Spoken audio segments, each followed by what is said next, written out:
Isolate करने से car मतलब कार, ट्रॉली मतलब कार, ये करने से कार आइसोलेट हो जाएगा। मतलब यहाँ पे आप आइसोलेट करेंगे तो यहाँ कहीं भी जगह आप काम कर पाओगे, प्रेशर नहीं रहेगा।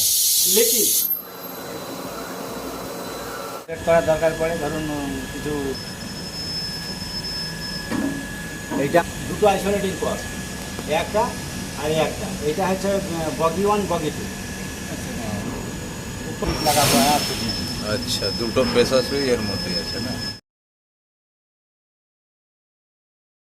नमस्कार फ्रेंड्स, मैं पहुंच चुका हूं आप लोगों को सेवा में और कुछ सीखने के लिए, कुछ सिखाने के लिए।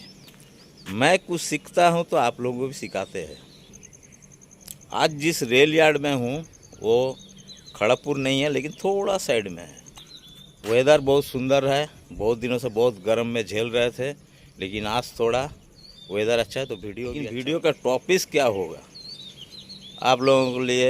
मैं गुड्स वैगन के भी दिए हैं, आईसीएफ के ऊपर, एलएचबी के ऊपर, वंदे भारत के ऊपर भी बहुत सारा वीडियो मैंने अपलोड कर रहे हैं।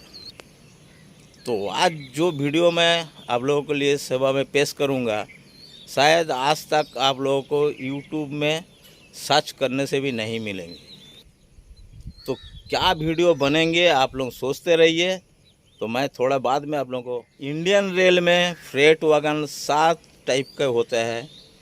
कोचिन में आपका आईसीएफ और एलएचबी, और जो कि ये हाई स्पीड है 110 वाला, 160 kmph वाला, 130 kmph में चलने वाला। लेकिन आप लोग जानते हैं कि और एक टाइप के जो है ईएमयू, डीएमयू। फ्रेट वैगन में जो ब्रेक होता है, गाड़ी चलने से तो ब्रेक तो लगाना ज़रूरी है। अब जब बाइक चलाते हैं, 4 व्हीलर चलाते तो ब्रेक तो ज़रूरी है, मतलब ब्रेक बिना गाड़ी बनता ही नहीं है। लेकिन यही ब्रेक को नया नया तरीका से और अच्छा कोशिश करके बनाया गया, जिस तरीके से फ्रेट वैगन में, जैसे कि बीएनबीसी मतलब बॉगी माउंटेड ब्रेक सिलेंडर, उसके आगे था बॉडी माउंटेड ब्रेक सिलेंडर।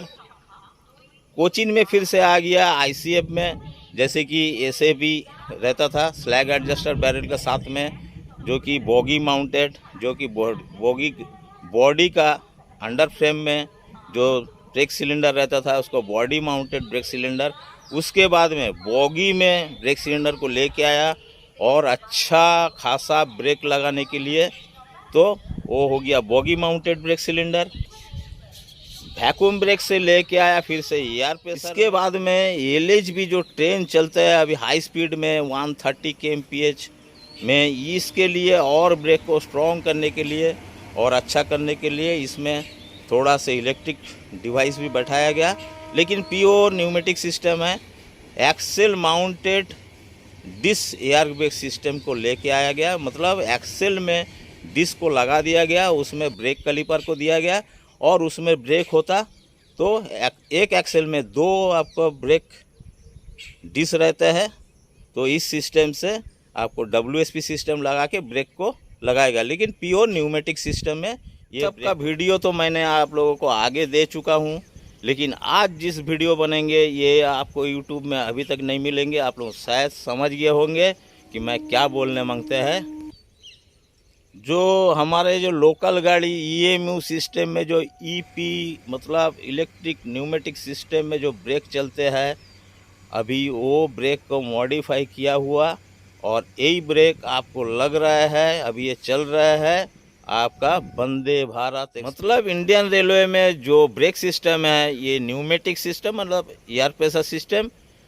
तो इसके बाद में भी एयर प्रेशर में भी आपका जो ईपी यूनिट लगते हैं, मतलब इलेक्ट्रोन्यूमेटिक सिस्टम के जो ब्रेक लगते हैं, ईएमयू, डीएमयू और आपका फिलहाल वंदे भारत एक्सप्रेस में ये ईपी यूनिट भी है, न्यूमेटिक सिस्टम भी है और आपका पार्किंग ब्रेक, होल्डिंग ब्रेक और रीजनरेटिव ब्रेक, बहुत किस्म के ब्रेक होते हैं। सारे मैंने इस वीडियो में एक्सप्लेन करेंगे।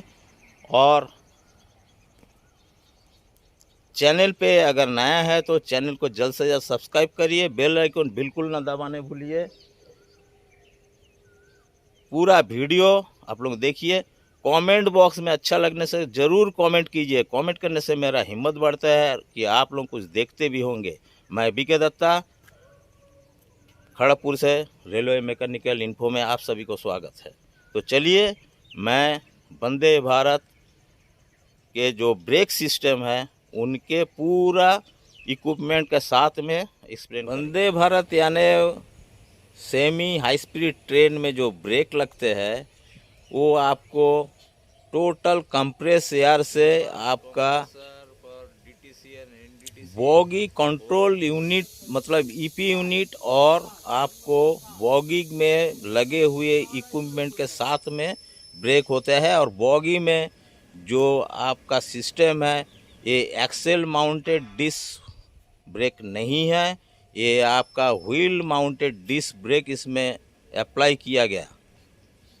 तो मतलब आप लोग समझ गए होंगे कि एक कोच में मतलब एक कोच में एक बोगी में आपको सभी पार्ट्स लगे रहता है। जैसी ईपी यूनिट में आपका BCU B01, B07, B02 और BCU मतलब 2 BCU कंट्रोल करते हैं आपका 2 बोगी को ब्रेक। एक कोच में 2 BCU मतलब बोगी कंट्रोल यूनिट 2 लगे रहते हैं और आपका 2 बोगी को ब्रेक कंट्रोल करते हैं। इसमें सर्विस ब्रेक लगते हैं, इमरजेंसी ब्रेक लगते हैं, लोड के ऊपर में डिफाइन करने के बाद में एक ब्रेक लगते हैं और आपका प्री सिस्टम से जो प्योर न्यूमेटिक सिस्टम के भी ब्रेक इसमें लगते हैं। टोटल ब्रेक एप्लीकेशन और आपका एक्सीलरेशन डी एक्सीलरेशन होता है ड्राइविंग कैब में। और इसमें आपका एक पॉइंट होता है जो कि मास्टर कंट्रोल पॉइंट होता है, उसमें आपको ईपी ब्रेक और ईडी ब्रेक और ईपी ब्रेक दोनों लगते हैं। और इसके बाद में भी कन्वेंशनल जो है टोइंग मोड के जो ब्रेक है, अब ये ब्रेक भी आपको कंट्रोल करने के लिए ड्राइविंग कैब में ही वो लगा होते हैं।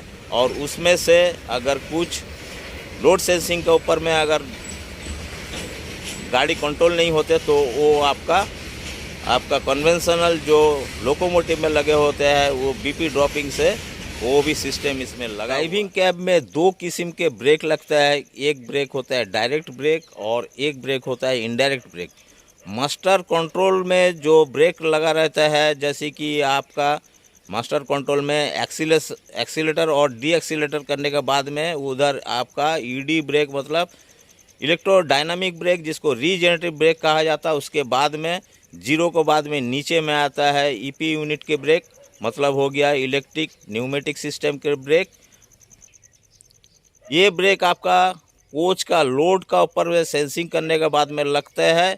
और इसके बाद में भी अगर कंट्रोल नहीं होता तो आपका कन्वेंशनल जो लोकोमोटिव में लगाया था टोइंग मोड का वो जो ब्रेक होता है उनका बगल में देखिए इधर इसका पॉइंट है। और ये बीपी प्रेशर को ड्रॉपिंग करने के बाद में इसको ऑटो ब्रेक भी बोला जाता है। और ये आपका न्यूमेटिक प्योर न्यूमेटिक सिस्टम से ऑपरेट होता है और इसको बोला जाता है कि इनडायरेक्ट। हम लोग अंडर गियर में जाके देखेंगे कि उधर ब्रेक इक्विपमेंट जो पार्ट्स लगे हैं क्या क्या है। तो देखिए इधर पार्ट्स लगे हैं आपका ब्रेक ईपी यूनिट टोटल जैसे कि BCU 2 लगा हुआ है, B01, B02 और बीच में B07 आपका ये पैनल लगा हुआ है। और 2 आपका 75 लीटर का जो MR टैंक दिख रहा है, एक आपका एयर बेलो सप्लाई के लिए और एक आपका ब्रेक सिस्टम के लिए। इसके बाद में भी बोगी साइड में जाने से बोगी का बगल में LB1 और LB2 2 बोगी के लिए 2 आपका इस तरफ के बॉक्स देखेंगे। और बॉक्स के बगल में आपका एक आइसोलेटिंग कॉक रहता है, दोनों बोगी का तरफ में एक एक आइसोलेटिंग कॉक LB बॉक्स के बगल में रहेंगे। और इसके अलावा ईपी यूनिट के पीछे में आपको सब पाइप लाइन इस तरीक़े से दिखेंगे। आप उसमें देखिए पाइपलाइन में कलर कोड दिया हुआ है, जैसे ग्रीन पाइप मतलब बीपी प्रेशर, सादा पाइप बोलने से एमआर प्रेशर, पीला पाइप देखेंगे तो पार्किंग ब्रेक के लिए, और वाइट पाइप होगा तो वो एयर बेलो के लिए, और ब्लैक पाइप रहेगा तो वो ब्रेक सिलेंडर पाइप के लिए माने जाते हैं। हम लोग जानेंगे कि ईपी यूनिट में जो कि BCU ब्रेक कंट्रोल यूनिट में क्या लगा है, B01 में क्या लगा है, B02 में क्या क्या पार्ट्स लगा है और आपका B07 में क्या पार्ट्स लगा है और वो सभी यूनिट किस तरीके से काम करते हैं। ट्रेन सेट 18 में microprocessor brace electronics brake control electronics B12 BCE मतलब brake control electric performance the local brake control functions. The BCE मतलब brake control electric provide a train brake control according to the brake demand. It is use for receiving and interpreting the brake demand signal as well as other train line signal to control the electro-pneumatic brake system. The BCE मतलब brake control electric provide a train brake control according to the brake demand. Brake controller में B03 ये आपका valve है और वो valve का साथ में कनेक्ट हुआ है BCU जो कि ब्रेक कंट्रोल यूनिट। एक कोच में 2 रहता है, एक बोगी के लिए एक। उनमें आपका लोड सेंसिंग मतलब के डिवाइस रहता है आपका B26 और उधर आपका रिले वाल्व रहता है और उधर 2 मैग्नेटिक वाल्व रहता है जो कि आपका एक आपका वेंटिंग मैग्नेटिक वाल्व बोलता है और एक चार्जिंग मैग्नेट वाल्व। इसमें वेंटिंग से अगर वेंट होते हैं तो तभी आपका ब्रेक सिस्टम काम करता है, ब्रेक एप्लीकेशन होता है और आपका जब चार्जिंग होता है मैग्नेट वाल्व तभी आपका ब्रेक रिलीज होता है। डायरेक्ट ब्रेक सिस्टम में आपका लोड सेंसिंग का हिसाब से मतलब कोच के लोड कितना है उस हिसाब से आपका ब्रेक सिलेंडर में ब्रेक सिलेंडर प्रेशर जाता है जो कि मैक्सिमम आपको 2.2 kg पर सेंटीमीटर स्क्वायर से 4.2 kg पर सेंटीमीटर स्क्वायर का प्रेशर आपको डिवाइड होता है। ये लोड सेंसिंग का सिस्टम से इसको डायरेक्ट ब्रेक सिस्टम बोला जाता है। चलिए अभी हम लोग देख लेंगे B01 जो कि आपका EP यूनिट अंडर फ्रेम में लगे हुए हैं, कोच में क्या पार्ट्स लगे हैं। तो देखिए इधर MR आपके एक आइसोलेटिंग कॉक दिख रहा है, एक प्रेशर स्विच दिखा रहा है, एक पार्किंग ब्रेक के आइसोलेटिंग कॉक दिखते हैं और एक आपका एयर बेलो के लिए आइसोलेटिंग कॉक आपको दिख रहा है। आइसोलेटिंग कॉक के लाइन कनेक्शन है A07 compress pressure equalising MR pressure के साथ में। अगर कोई कारण से ये MR आइसोलेटिंग कॉक को आइसोलेट किया जाता है तो पूरा कार आइसोलेट हो जाता है, मतलब EP यूनिट से पूरा कार आइसोलेट हो जाते हैं। इलेक्ट्रो-न्यूमेटिक ब्रेक काम नहीं करते हैं, एयर बेलो सिस्टम काम नहीं करें, मतलब टोटल आपका जो कोच है वो कोच आइसोलेट हो जाएंगे। बात करेंगे पार्किंग ब्रेक के। पार्किंग ब्रेक ऑपरेट करता है ड्राइवर केबिन में। ड्राइवर के पीछे में एक पैनल बोर्ड है, उनमें एक बटन दबाने से पार्किंग ब्रेक अप्लाई होते हैं। MR प्रेशर फेड होने पर मैग्नेटिक इम्पल आपका जो वाल्व है वो एक्टिव होने से B01 में आपका B09 वाल्व पार्किंग ब्रेक को एक्टिव करते हैं, जबकि B09 वाल्व आपको वेंट होता है तब एक्टिव होता है, जबकि B10 वाल्व आपका फिर से चार्जिंग होता है तो ये पार्किंग ब्रेक आपको रिलीज होता है। MR प्रेशर फेड होने पर आपको पार्किंग में एक्टिव होता है और MR प्रेशर आपका A07 से आपको आते हैं और एक प्रेशर स्विच का जरिया आपको जाते हैं। इस पार्किंग ब्रेक का सब लाइन कनेक्शन रहते हैं और ये सेल्फ प्रोपल्सन के साथ में ये प्रेशर स्विच कनेक्ट होते हैं, मतलब सेल्फ प्रोपल्सन का इंटरलॉकिंग सिस्टम से ये सर्किट डायग्राम किया गया है। कोई कारण से पार्किंग में अगर आपको क्लियर नहीं होगा, रिलीज नहीं होगा तो गाड़ी आपको एक्सीलेट नहीं हो सकते। मतलब B01 में पार्किंग ब्रेक आइसोलेटिंग कॉक को आप ऑपरेशन कर सकते हैं, जबकि कोई चलती हुई गाड़ी में कुछ प्रॉब्लम आते हैं पार्किंग ब्रेक में। देखिए B01 में और एक आइसोलेटिंग कॉक को जो कि एयर बेलो का साथ में कनेक्शन हुए हैं और ये सभी में MR प्रेशर आपको परिचालित होता रहता है। इस आइसोलेशन कॉक के बाद में भी फिर से एक आइसोलेशन कॉक आपको मिलेंगे बोगी के साइड में, जो कि LB1 और LB2 दो बोगी के लिए दो आपको इस तरह के बॉक्स मिलेंगे। उधर आइसोलेटिंग कॉक रहता है और उधर दो आपका प्रेशर स्विच दिखने मिलेंगे उस बॉक्स में, और वो प्रेशर स्विच आपको एक एक एयर बेलो को आपको डुप्लेक्स चेक वाल्व से लिंक अप किया गया है और एक एक बेलो का आपको प्रेशर को नियंत्रण करते हैं। कोई कारण से अगर एक बेलो में आपका प्रेशर कुछ डिफरेंस होगा तो गाड़ी ऑटोमेटिक 60 एम्पेज हो जाएगा, क्योंकि ये प्रेशर स्विच कनेक्शन किया गया है इंटरलॉकिंग सेल्फ प्रोपल्सन सिस्टम से, और ये प्रेशर स्विच को आपको कनेक्शन किया गया है मेन आपका कंप्रेसर प्रेशर का जो इक्वलाइजिंग प्रेशर पाइप है A07 के साथ से। तो मतलब आप समझ गए होंगे कि कोई एक बोगी में अगर कोई प्रॉब्लम होता है एयर बेलो को, तो अभी आइसोलेटिंग कॉक को आपको आइसोलेट करने से आपको 60 एम्पेज होंगे।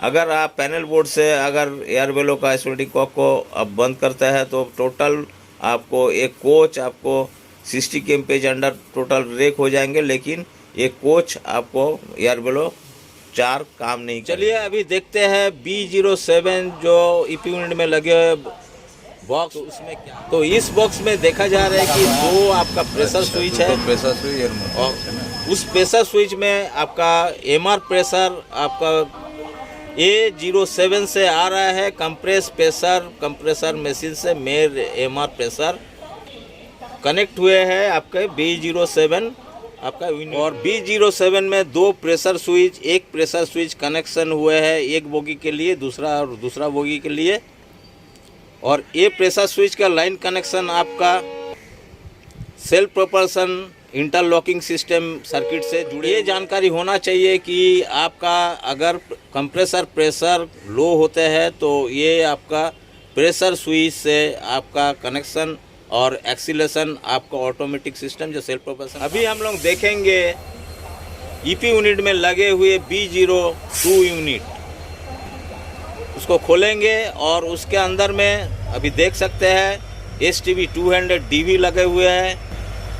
दो आइसोलेटिंग कॉक दिख रहे हैं, ये दो आइसोलेटिंग कॉक को आपको कनेक्ट किया गया है B02 का साथ में B04 1 और 2 एक एक बोगी के लिए मेंटेनेंस करते हैं। ये इसमें लगे हुए हैं दो फिल्टर और दो चेक वाल्व। B02 में लगे हुए B04 जो वाल्व है, जो आइसोलेटिंग कॉक है, एक बोगी को अगर आइसोलेट करना है, लेफ्ट वाला बोगी लेफ्ट साइड से आइसोलेट होता है और राइट वाला बोगी राइट साइड से आइसोलेट होता है। EP यूनिट को अगर ये आइसोलेटिंग कॉक को अगर आइसोलेट करते हैं तो एक बोगी का आपका EP यूनिट काम नहीं करेंगे। अभी फिर से आप लोगों को दिखाएंगे और एक आइसोलेटिंग कॉक बोगी ब्रेक के लिए आइसोलेटिंग कॉक होता है, जो कि आपका बोगी फ्रेम का सामने में मिलेंगे, जहाँ की LB बॉक्स है उसके साइड में एक आइसोलेटिंग कॉक मिलेंगे। वो आइसोलेटिंग कॉक एक बोगी के लिए, एक आपका ब्रेक आइसोलेट के लिए। अभी आप लोगों ने सवाल करेंगे कि एक बोगी के लिए, एक ब्रेक के लिए, एक बोगी का आप दो क्यों आइसोलेटिंग कॉक मिलता है, एक EP यूनिट में और एक बोगी। तो चलिए, अगर EP यूनिट में आप B02 से कोई भी बोगी को आइसोलेट करते हैं तो उस दौरान आपका EP प्रेशर जो है ब्रेकिंग सिस्टम आपका ब्रेक एप्लीकेशन में नहीं जाएंगे।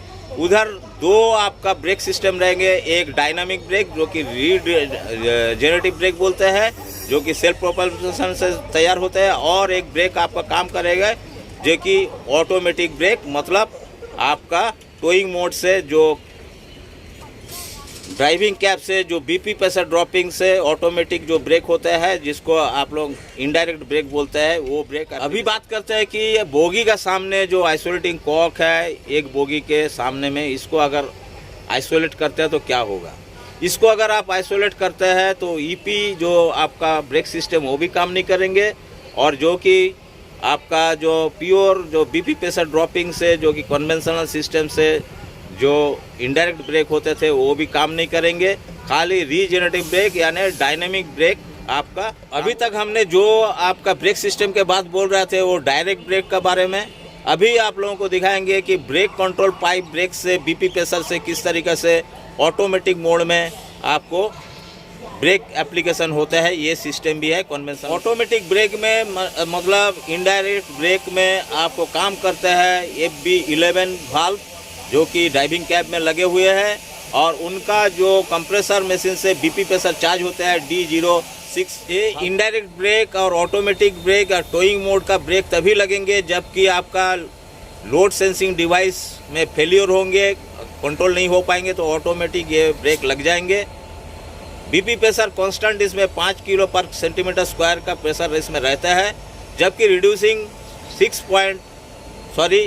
4.6 प्रेशर आपका ड्रॉपिंग हो जाएंगे, तो ऑटोमेटिक आपका B02 में लगे हुए जो आपका DB है उनमें से ये एप्लीकेशन होते हैं। कन्वेंशनल आपका FB11 वाल्व से जबकि आप BP प्रेशर ड्रॉप करते हैं और D01 वाल्व से, और उस दौरान आपका DB काम करता है, और रिले वाल्व से इनके जो BP प्रेशर डिक्रीजिंग और इंक्रीजिंग वो आपका रिले वाल्व से वो करते हैं और ब्रेक कराते हैं, और एक टाइप का इमरजेंसी ब्रेक इसमें। आप लोग जान लिए होंगे कि FB11 जो वाल्व है उसमें BP प्रेशर D01 से ड्रॉपिंग हो रहा है, इसको टोइंग मोड भी बोलता है, और एक कन्वेंशनल आपको वाल्व भी बोलता है CV, और कोई इमरजेंसी में इसको यूज़ किया जाता है, और इसमें कन्वेंशनल प्योर न्यूमेटिक सिस्टम से ब्रेक एप्लीकेशन होता है, और चार्जिंग सिस्टम भी लास्ट व्हीकल में आपका कन्वेंशनल सिस्टम से जैसे कि लोकोमोटिव में लगे रहते हैं उस तरीका के ही होते हैं। और ये काम करते हैं आपका BCU में लगे हुए रिले वाल्व और आपका B02 में लगे हुए DB से ये काम। चलिए फ्रेंड्स, मैं dynamic brake, regenerative brake, EP unit के ब्रेक, और जो कि आपको डायरेक्ट ब्रेक बोलता है, इनडायरेक्ट ब्रेक जो कि टोइंग मोड वाला, जो कि कन्वेंशनल सिस्टम लोकोमोटिव में लगे रहते हैं उनके बारे में बात किए हैं। पार्किंग ब्रेक के बारे में भी बात कर चुके हैं, लेकिन और एक ब्रेक आपको मिलेंगे इस गाड़ी में जिसको होल्डिंग ब्रेक बोलते हैं। ड्राइविंग केबिन में आपको TCMS मतलब ट्रेन कंट्रोलिंग मॉनिटरिंग डिवाइस में आपको ये सिस्टम होल्डिंग ब्रेक लगाए जाते हैं, और उधर कोई नॉब से भी जो होल्डिंग ब्रेक लगते हैं आपको TCMS में मतलब ट्रेन कंट्रोलिंग मॉनिटरिंग डिवाइस में आपको होल्डिंग ब्रेक को एक्टिव करना पड़ता है। ये होल्डिंग ब्रेक तभी लगेंगे जबकि गाड़ी साइलेंट खड़ा रहता है, और गाड़ी जब चलने लगता है तो होल्डिंग ब्रेक ऑटोमेटिक खुल जाता है। ये आपका इलेक्ट्रोन्यूमेटिक सिस्टम से लगा। इसके अलावा इलेक्ट्रोन्यूमेटिक सिस्टम में ट्रेन कॉल्यूशन अवॉइडिंग सिस्टम के लिए TCAS एक आपका स्क्रीन मिलेंगे, और उस सिस्टम में आपका इलेक्ट्रॉनिक सिस्टम से आपको सिग्नल डिमांड करता है और सिग्नल रिसीव करता है और सिग्नल को ट्रांसफ़र भी करता है। उस दौरान कोई भी सामने कोई सिग्नल मिलता है तो गाड़ी ऑटोमेटिक खड़ा होता है। ये हो गया एंटी कॉलिशन अवॉइडिंग सिस्टम। और इसमें एक आइसोलेटिंग कॉक रखा गया है, वो आइसोलेटिंग कॉक से आप इसको आइसोलेट कर सकते हैं। मतलब आपको सामने में कोई ट्रेन से अगर एंटी कॉलिशन लगा रहेगा तो उस डिवाइस इसमें लगा है, और ये दोनों आपको चार सामने ट्रैक पर अगर गाड़ी आ जाते हैं तो ये ऑटोमेटिक ब्रेक करेंगे। 380 मीटर के अंदर में गाड़ी ऑटोमेटिक खड़ा होता है। ये सिस्टम भी इसमें लगा। चलिए फ्रेंड्स, इस तरीके से आप लोग ट्रेन 18 सेट यानी वंदे भारत एक्सप्रेस में जो ब्रेक्स लगते हैं, क्या क्या इक्विपमेंट के साथ में किस तरीके के ब्रेक लगते हैं, शायद मैं इस वीडियो में आप लोगों को समझा सके होंगे। कमेंट बॉक्स में कमेंट कीजिए वीडियो कैसे लगे हैं। चैनल पर भी नया है तो चैनल को जल्द से जल्द सब्सक्राइब करिए, बेल आइकन बिल्कुल ना दबाने भूलिए। नेक्स्ट वीडियो के लिए इंतजार करिए, तब तक खुश रहिए, सुरक्षित रहिए। Thank you watching for my video and have a good day.